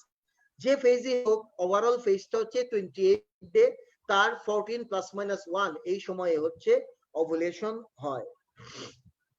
আমরা এখন একটা জিনিস বুঝতে যাব, সেটা হচ্ছে fertile period and non fertile period, এই ইস্যুটাতে যাব। আমরা অলরেডি বললাম একটা জিনিস, সেটা হচ্ছে যে হয় হচ্ছে 14 +-1, তার মানে হচ্ছে ওভুলেশন হয় হচ্ছে, আমি একটু কালার করে দেখাচ্ছি, ওভুলেশন হয় 14 +-1 মানে হচ্ছে এই জায়গা থেকে এই সময়ের মাঝে ওভুলেশন হয়, 13, 14, 15 এই সময়টাতে ওভুলেশন। এখন এই ওভুলেটেড ওভামটা সার্ভাইভ করে 24 আওয়ার। তার মানে কি 13তম দিনে কোনো ওভাম রিলিজ হলে সে 14তম দিন পর্যন্ত সার্ভাইভ করবে। 14তম দিনে যদি কোনো ওভাম রিলিজ হয় 15তম দিনে সার্ভাইভ করবে।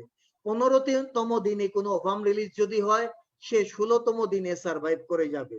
সুতরাং ওভাম পাওয়ার পসিবিলিটি থাকবে এই 13 থেকে 16তম দিন, এটা হচ্ছে ওভাম পাওয়ার পসিবিলিটি থাকে। ওভাম এখানে এই ওভাম পাওয়ার পসিবিলিটি আসবে 13 to 16 ডে এই সময়টাতে। নাও আমরা আসি হচ্ছে স্পারমাটোজোয়ার বিষয়। স্পারমাটোজোয়া ডিপোজিট হলো, এই স্পারমাটোজোয়া কতক্ষণ সার্ভাইভ করে? এ সার্ভাইভ করে হচ্ছে 72 আওয়ার। 72 আওয়ার মানে হচ্ছে 3 দিন। 72 আওয়ার মানে হচ্ছে 3 দিন। তাহলে আমরা এখানে আবারও দেখি কি ঘটনা ঘটে। আমরা যদি কোনো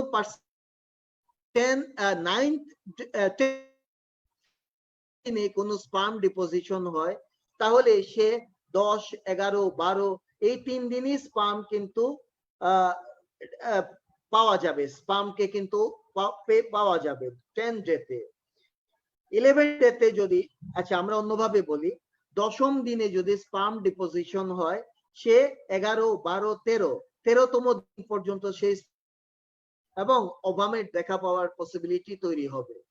কিন্তু যেতে কোনো স্পার্ম ডিপোজিশন হয় সেই স্পার্ম কিন্তু 9 বড় জোর 9 ডে পর্যন্ত থাকবে। 9 ডে তো ওভাম থাকেই না, সুতরাং তার কিন্তু ফার্টিলাইজেশনের পসিবিলিটি আসবে না। 10 ডেতে যদি কোনো স্পার্ম ডিপোজিশন হয় সে কিন্তু পাওয়ার পসিবিলিটি আসে। 11তম দিনে তো পারবে, তো অবশ্যই পারবে। 13তম দিনে যদি স্পার্ম ডিপোজিশন হয় 14, 15, 16তে এমনি চলে যাবে। 14তম দিনে স্পার্ম ডিপোজিশন হলে সেও পারবে, 15তেও পারবে। 16তম দিনে যদি কোনো স্পার্ম ডিপোজিশন পাওয়ার পসিবিলিটি আসবে। তাইলে ওভাম দেখা কবে থেকে কবে পাবে? 10 থেকে 16 এই সময়টাতে স্পার্ম ওভাম মিট করার পসিবিলিটি বেশি। এই সময়টাকে বলা হয় হচ্ছে ফার্টাইল পিরিয়ড। 10 থেকে 16 এই সময়টাকে বলে ফার্টাইল পিরিয়ড, আর বাকি সময় হচ্ছে নন ফার্টাইল পিরিয়ড। আমরা বুঝে গেলাম ফার্টাইল পিরিয়ড কি আর নন ফার্টাইল পিরিয়ড কি। 10 থেকে 15 হচ্ছে ফার্টাইল, হচ্ছে যাকে বলা হয় এর বাইরে যে কোনো সময় হচ্ছে নন ফার্টাইল পিরিয়ড। এখন মনে করি কোনো এক পার্সন তাদের কোনো বেবি নেওয়ার কোনো প্ল্যান নাই, কোনো বেবি তারা চায় না, সুতরাং তাদেরকে কি বলতে হবে? তারা কি খেয়াল রাখবে? তারা খেয়াল রাখবে যে অন্য যে কোনো সময় তারা ঘনিষ্ঠ হোক, নো প্রবলেম, হয়তো তেমন কোনো চিন্তা করা লাগবে না। কিন্তু এই সময়টাতে 10 থেকে 16তম দিন এই সময়টাতে ঘনিষ্ঠ হতে গেলে অবশ্যই তাকে চিন্তা ভাবনা করতে হবে। এখন যদি তাদের বেবি দরকার পড়ে, ডাক্তার বলবে যে আপনারা এই সময়টাতে কাছাকাছি থাকবেন। আর যদি তারা মনে করে বেবি নিবে না, তাহলে এই সময়টাতে আইদার দূরে থাকবে অর স্পেসিফিক মেজার নেবে। এই হচ্ছে আমি আকার ইঙ্গিতে অনেক কিছু বলে ফেললাম। So this is called fertile period. এবং যে পার্সন বেবি চায় না তাদের জন্য ফার্টাইল পিরিয়ডটা কিন্তু ডেঞ্জার পিরিয়ড। যাদের বেবি দরকার নাই তাদের জন্য এই ফার্টাইল পিরিয়ডটা হয়ে যাবে ডেঞ্জার পিরিয়ড, আর বাকি সময়টা হবে সেফ পিরিয়ড। ওই সময় তার কোনো চিন্তা করা লাগবে না। আর যারা বেবি চায় তাদের জন্য এটা হচ্ছে ফার্টাইল পিরিয়ড, আর বাকি সময় হচ্ছে নন ফার্টাইল পিরিয়ড।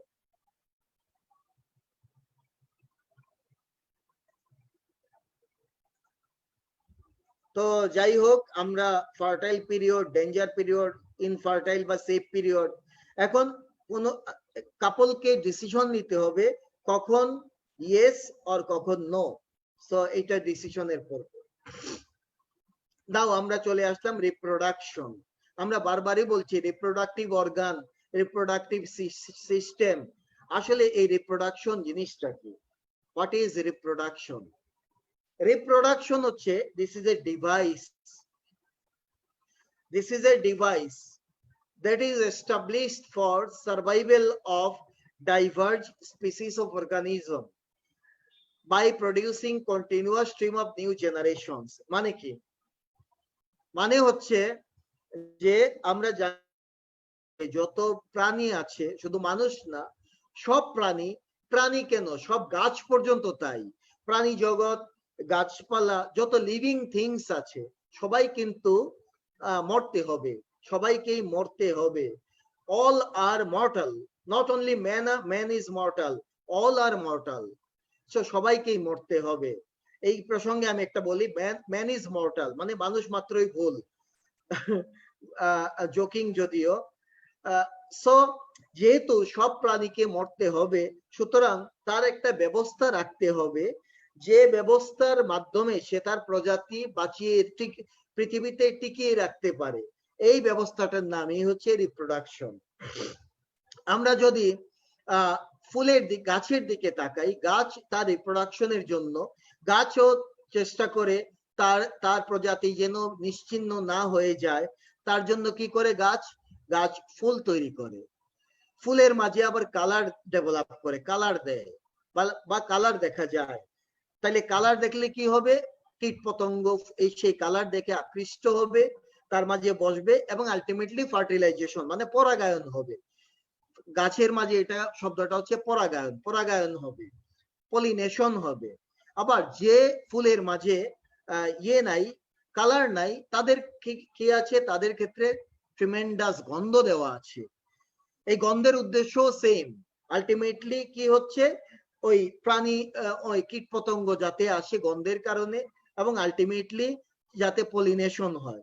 কারণ পলিনেশন হলে, পলিনেশনটা ফার্টিলাইজেশনের মতো, পলিনেশন হলেই একমাত্র নিউ জেনারেশন ডেভেলপমেন্টের পসিবিলিটি আসবে। সুতরাং প্রতিটা প্রাণী, হিউম্যানও কিন্তু তাই, এই যে হিউম্যানের মাঝে প্রেম ভালোবাসা দেওয়া হয়েছে, তার উদ্দেশ্য একটাই, প্রেম ভালোবাসা যদি না থাকতো তাহলে কোনো পার্সন অপোজিট সেক্সের প্রতি অ্যাট্রাকশন হতো না, এবং আলটিমেটলি তার নিউ জেনারেশন তৈরির পসিবিলিটি থাকতো না, সেই মানুষ প্রজাতি কিন্তু বিলুপ্ত হয়ে যেত। সুতরাং আলটিমেটলি এই যে লিম্বিক সিস্টেম হচ্ছে ইমোশনের জায়গা, এই লিম্বিক সিস্টেম খুবই জরুরি এই প্রজাতি টিকিয়ে রাখার জন্য। সুতরাং যেহেতু সব প্রাণীকেই মারা যেতে হয়, সব লিভিং থিংসকে মরতে হয়, এই জন্য প্রজাতি যাতে নিশ্চিহ্ন না হয় তার জন্য আলটিমেটলি একটা ব্যবস্থা তৈরি করতে হয়, তার নামই হচ্ছে রিপ্রোডাকশন। এবং এই রিপ্রোডাকশনের জন্য আমরা দেখি দুটো সেক্স লাগে ইন কেস অফ ভার্টিব্রেট। ইনভার্টিব্রেট যারা, যেমন হচ্ছে অ্যানিলিডা মানে কেঁচু কিন্তু উভলিঙ্গ প্রাণী, তাদের একই বডিতে মেল সেক্স অর্গানও আছে, ফিমেল সেক্স অর্গানও আছে। কিন্তু ভার্টিব্রেটদের ক্ষেত্রে কি দেখা যায়, ভার্টিব্রেটদের ক্ষেত্রে দুটো ডিফারেন্ট সেক্স লাগে ফর দা রিপ্রোডাকশন। ঠিক আছে, একটা হচ্ছে মেল, একটা ফিমেল, দুটো সেক্স লাগবে ভার্টিব্রেটদের ক্ষেত্রে।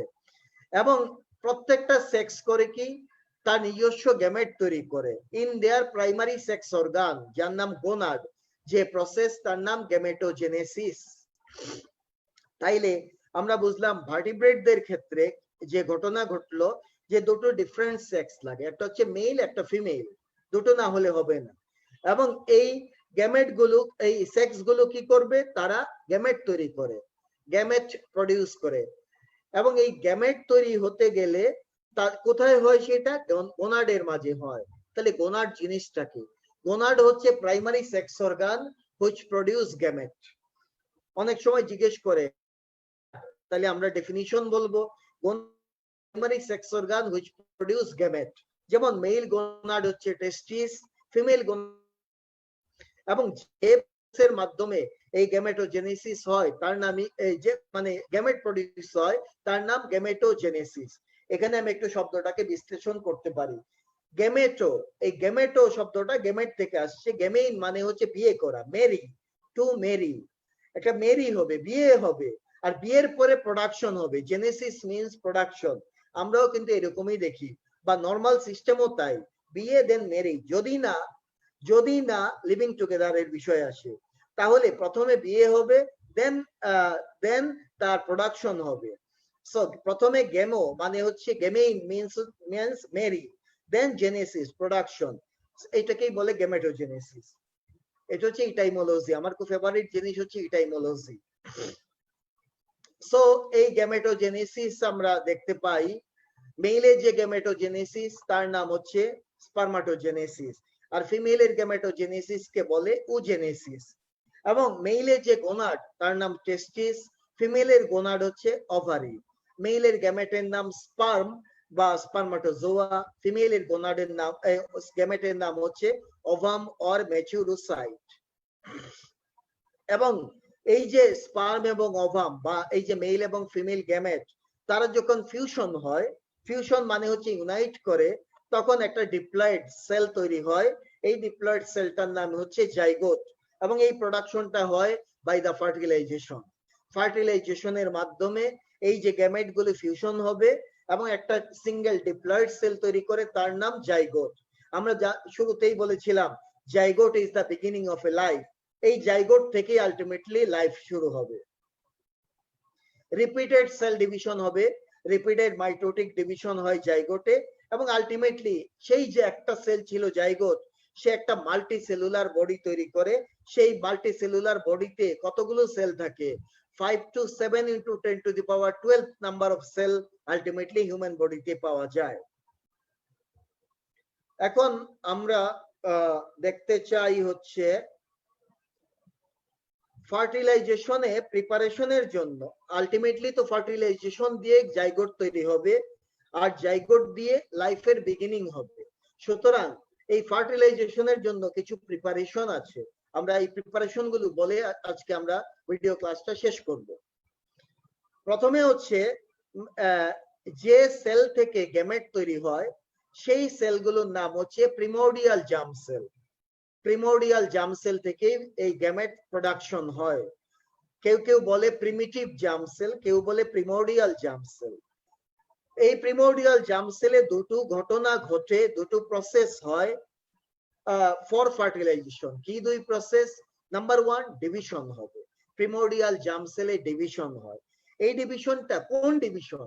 আমরা জানি হিউম্যানের মাঝে দুই ধরনের ডিভিশন হয়, একটা হচ্ছে মাইটোসিস আর একটা মিওসিস। তাহলে এই আমাদের রিপ্রোডাক্টিভ অ্যাক্টিভিটিতে কোন ডিভিশন হয় প্রিমোর্ডিয়াল জার্ম সেলে? আসলে দুটোই হয়। এই ডিভিশনটাই হচ্ছে মূলত গ্যামেটোজেনেসিস। আচ্ছা যাক, আরেকটা স্টেপ হয় হচ্ছে সাইটো ডিফারেন্সিয়েশন। সাইটো ডিফারেন্সিয়েশন, আমরা ডিফারেন্সিয়েশন মানে জানি। ডিফারেন্সিয়েশন মানে কিছু যে পদ্ধতির মাধ্যমে কতগুলো সেল বিশেষ বৈশিষ্ট্যপ্রাপ্ত হয়, বিশেষ দায়িত্বপ্রাপ্ত হয়, তাকে বলে ডিফারেন্সিয়েশন। তো সেল লেভেলে যে ডিফারেন্সিয়েশন হয় তার নাম সাইটো ডিফারেন্সিয়েশন।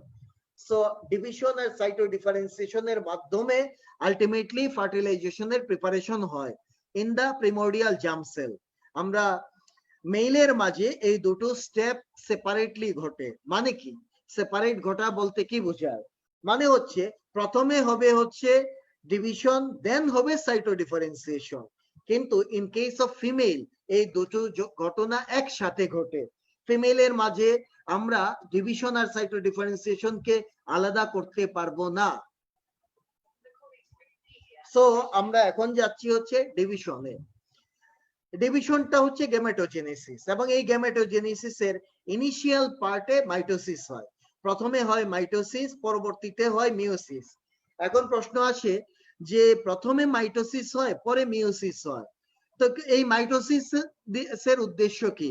আমরা জানি অলওয়েজ মাইটোসিস এর মাধ্যমে সেলের সংখ্যা বাড়ে, এবং মাইটোসিস এর মাধ্যমে সেলের সেম টাইপ অফ সেল তৈরি হয়। মানে হচ্ছে যে সেল থেকে মাইটোসিস হবে তার নাম প্যারেন্ট সেল, আর যে সেল তৈরি হবে তার নাম ডটার সেল।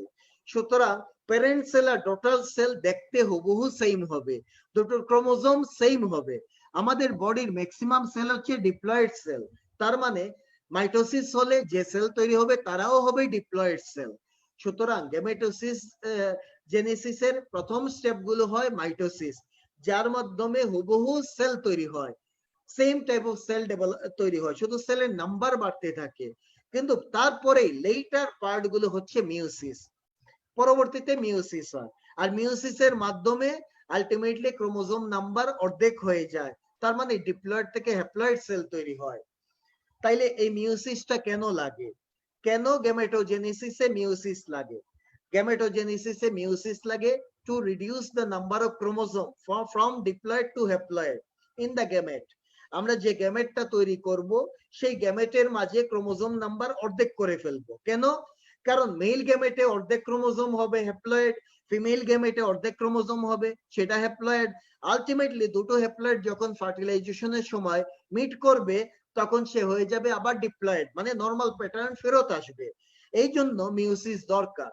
আমি এই জায়গাতে একটা প্রশ্ন করতে পারি, সেই প্রশ্নটা হচ্ছে কেন একবার ক্রোমোজোম নাম্বার কমিয়ে আমরা হ্যাপ্লয়েড করব, তারপরে কেন আবার সেটাকে ডিপ্লয়েডে ফেরত নিব? এরকম কি পসিবল ছিল না যে প্রিমোর্ডিয়াল জার্ম সেল থেকে সরাসরি আমরা একটা জাইগোট তৈরি করতে পারতাম না? প্রিমোর্ডিয়াল জার্ম সেল থেকে সরাসরি আমরা একটা জাইগোট তৈরি করে ফেলতে পারতাম। প্রিমোর্ডিয়াল জার্ম সেলটাই মাল্টিপল ডিভিশন হয়ে 5 to 7 into 10 to the power 12 sell তৈরি করলো, একটা বডি তৈরি করে ফেললো। এটা পসিবল ছিল না? হ্যাঁ, হয়তো পসিবল ছিল। ইভেন ক্লোনিং এ তো তাই করে। ক্লোনিং এ কি করে, বডির যে কোনো একটা সেল নেয়, সেই সেলটা ডিপ্লয়েড, সেটাকে গ্রো করায়, ডিভিশন করায়, করতে করতে একটা প্রোডাক্ট তৈরি করে ফেলে। এইভাবেই ডলি নামে ভেড়া তৈরি করেছিল এই ক্লোনিং এর মাধ্যমে। তাইলে আমাদের ক্লোনিং এই প্রসেসটা নরমালি ন্যাচারালি কেন থাকলো না? কেন একবার ক্রোমোজোম কমিয়ে আমি অর্ধেক করব, পরে আবার ক্রোমোজোম বাড়িয়ে আমি আবার ডিপ্লয়েড করব ফার্টিলাইজেশন দিয়ে? তার পিছনে এখানেই হচ্ছে মিওসিসের ইম্পর্টেন্সটা। সেই ইম্পর্টেন্সটা কি, মিওসিস কেন দরকার? সেটা হচ্ছে মিওসিস দরকার হচ্ছে প্রজাতির মাঝে ভেরিয়েশন তৈরির জন্য। আমরা জানি মিওসিসে জেনেটিক ম্যাটেরিয়ালের এক্সচেঞ্জ হয়, জেনেটিক ম্যাটেরিয়ালের এক্সচেঞ্জ হয় মিওসিসে। প্যাকাইটিনের সময়ে এক্সচেঞ্জ অফ জেনেটিক ম্যাটেরিয়াল হয়। সুতরাং এইভাবেই এক একটা গ্যামেটের মাঝে এক এক ধরনের বৈশিষ্ট্য চলে আসে, বৈশিষ্ট্য ভেরি করে। আবার একটা গ্যামেট যখন অন্য একটা গ্যামেটের সাথে ফিমেল গ্যামেটের সাথে যখন ফিউশন হবে তখন আবার নতুন বৈশিষ্ট্য তৈরি হবে। সুতরাং মিওসিস যদি না থাকতো তাহলে এই পৃথিবীতে যত প্রাণী থাকতো সবাই দেখতে সেম টাইপের হতো, সব যদি একই রকম হয়ে পড়তো। এই জন্য মিওসিস দরকার ভেরিয়েশন তৈরি করার জন্য। আমরা দেখি আমাদের নিজেদের ক্ষেত্রে আমি একরকম, আমার ভাই একরকম, আমার বোন একরকম, মাদার একরকম, কিছুটা মিল পাওয়া যায় কিন্তু অনেক ক্ষেত্রেই অমিলও পাওয়া যায়। আমাদের বাচ্চারা আরেক